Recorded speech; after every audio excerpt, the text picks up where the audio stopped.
Je suis Éric Gudimard, je dirige le Centre photographique Marseille. Aussi, je pilote l'association Les Ateliers de l'Image qui est à l'origine du projet du centre et à l'origine du projet de création partagée avec le bailleur social 13 Habitat.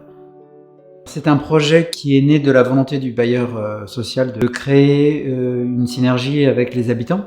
D'une part, et d'autre part, c'est un projet qui s'inscrivait dans la suite de plusieurs projets de création partagée qu'on avait déjà réalisés dans le passé depuis une dizaine d'années aujourd'hui, grâce à d'autres partenaires et avec d'autres artistes qui ont travaillé avec des habitants pour réaliser à la fois des ateliers et à la fois une création avec les habitants. La cité la plus proche de là où j'habitais, je la traversais 1 à 2 fois par jour.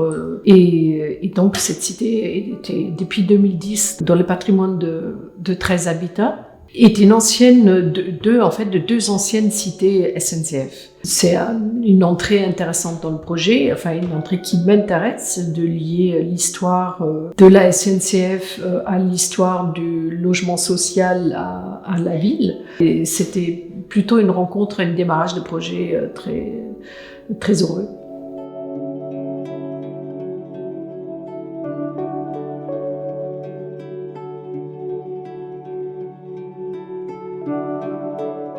J'ai été invité à participer à un atelier d'une vingtaine d'heures dans le quartier de la Rose. Contrairement aux trois artistes qui étaient invités en résidence, très vite j'ai proposé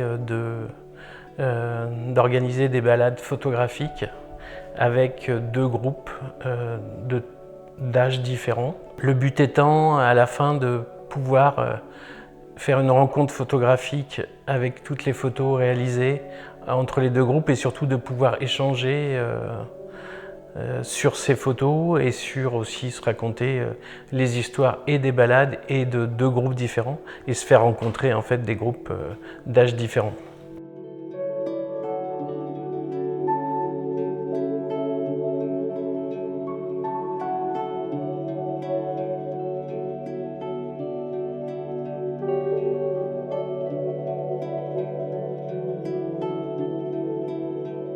Cette dernière exposition synthétise l'ensemble du travail que j'ai réalisé dans le quartier des Néréides, le Bosquet, de 2017 à 2020. Elle retrace des problématiques, à savoir la représentation de l'enfance et de l'adolescence. Avec les enfants, notamment des classes de maternelle, on a essayé de rejouer la question de l'atelier d'artistes. Et c'est ce que j'ai photographié et qui se trouve aujourd'hui dans l'exposition.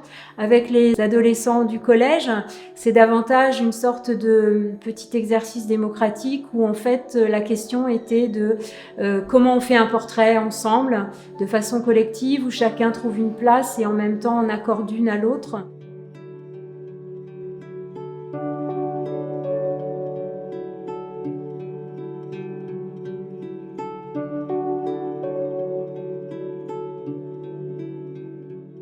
Le projet est une invitation du Centre photographique Marseille pour lequel j'ai été convié à réfléchir sur comment un projet artistique peut se développer, se déployer dans un quartier populaire, en l'occurrence les quartiers nord de Marseille. À l'origine, je me pose la question de comment proposer une réflexion artistique qui soit un peu inédite à la fois pour moi et dans ce que ça peut dégager comme imaginaire sur les quartiers populaires.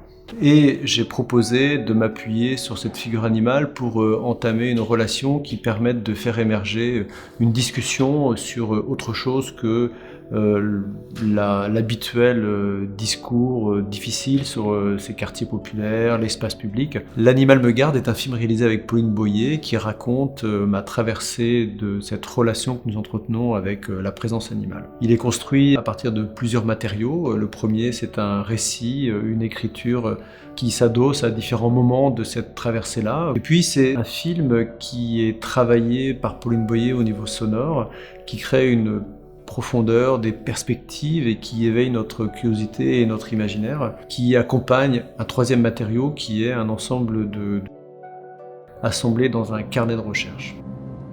À genoux, les mains protégées par des chiffons, elle fouille la matière fumante pour en extraire une boule de poils recouverte de gravier noir.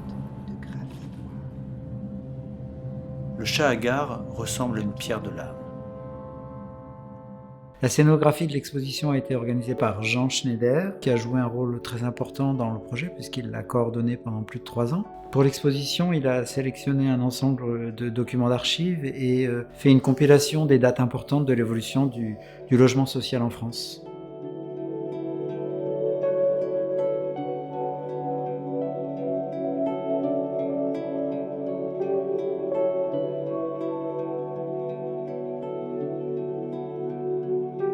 On n'est pas un lieu qui va uniquement montrer des œuvres artistiques, mais aussi on a une volonté de prendre en compte la photographie pour sa valeur de transfert et de partage. C'est pas seulement un médium artistique, c'est aussi un outil qui permet de travailler les questions sociétales, qui permet de faire évoluer les personnes, sans qu'elles soient forcément artistes, et qui permet aussi une forme d'éducation et de construction de la personne qui est fondamentale dans le projet du centre photographique. Une des questions importantes, c'est aussi la question de la place de l'artiste dans la société. Plus que de la place de l'art, la question de la place de l'artiste dans la société et de comment il permet de faire bouger des lignes, de faire prendre conscience de certains questionnements qui ne sont pas pris en compte ailleurs.